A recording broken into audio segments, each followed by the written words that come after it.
Halo semua, apa kabarnya? Gimana minggu kemarin? Kalian produktif nggak?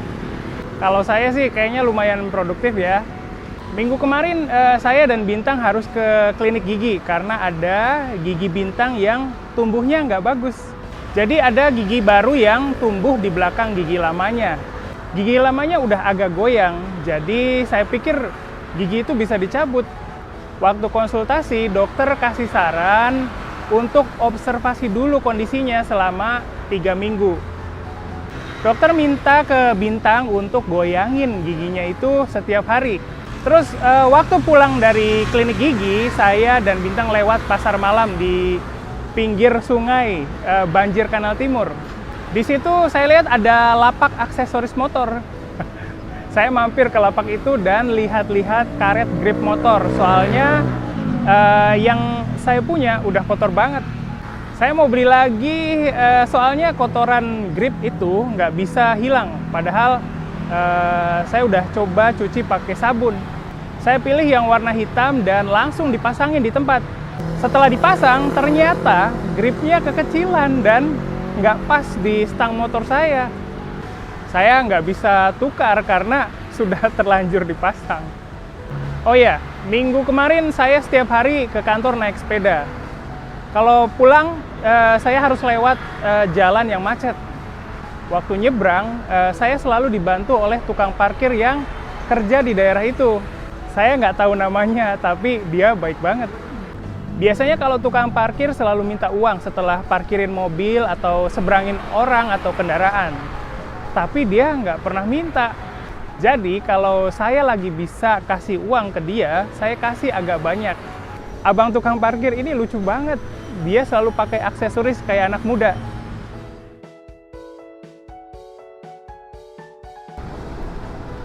Oke, itu tadi catatan saya minggu kemarin. Di awal tadi saya cerita tentang abang tukang parkir ya. Mungkin kalau kalian yang udah pernah tinggal di Indonesia, udah tahu tentang tukang parkir. Nah, kalau yang belum pernah datang ke sini gimana? Kira-kira tahu nggak apa isi kerjaan mereka? Oke, jadi tukang parkir itu adalah petugas yang bantu kita waktu parkir motor atau mobil. Kalau sepeda sih biasanya nggak perlu bantuan ya. Kalau di Jepang saya nggak pernah lihat petugas kayak gini. Di Jepang kan tempat parkirnya udah bagus dan teratur, jadi nggak perlu petugas untuk atur-atur lagi.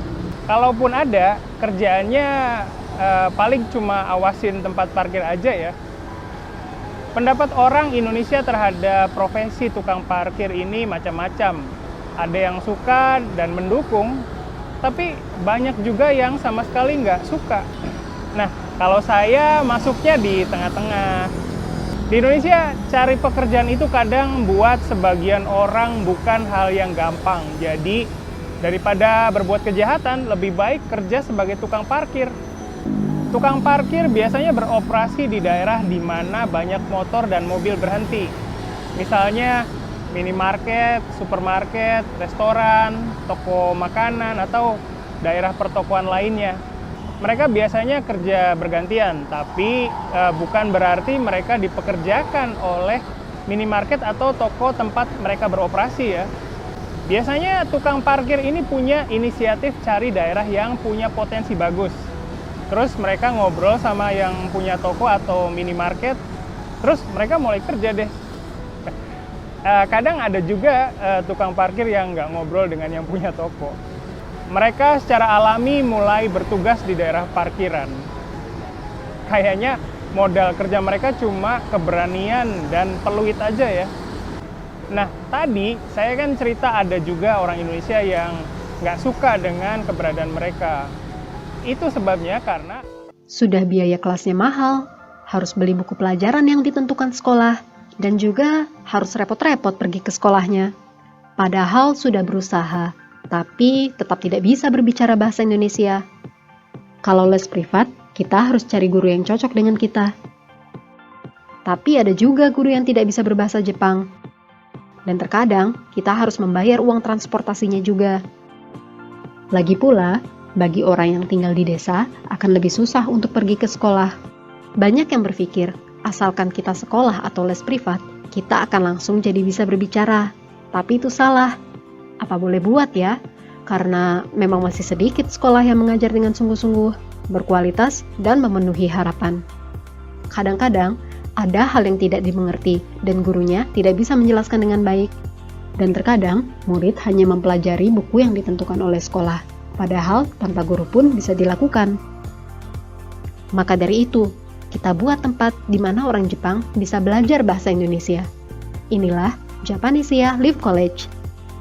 Guru-gurunya memiliki level JLPTN 2 ke atas.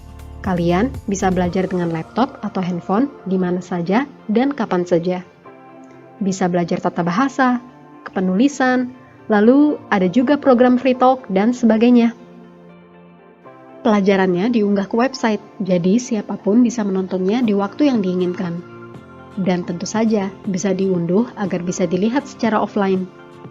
Para murid bisa bertanya kepada guru kapanpun, agar bisa langsung memahami pelajaran yang masih sulit dimengerti. Tentu saja, kalau hanya lewat dunia maya, kurang bisa merasakan ikatan dan kebersamaannya.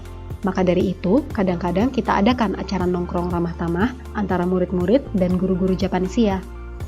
Maupun Anda seorang pemula atau level menengah yang ingin meningkatkan kemampuannya, sekarang Anda bisa segera melakukannya, bahkan dengan dana yang terjangkau. Anda masih ragu? Jumlah murid kami sudah lebih dari 100 orang sejak kami buka. Silahkan cek website kami ya.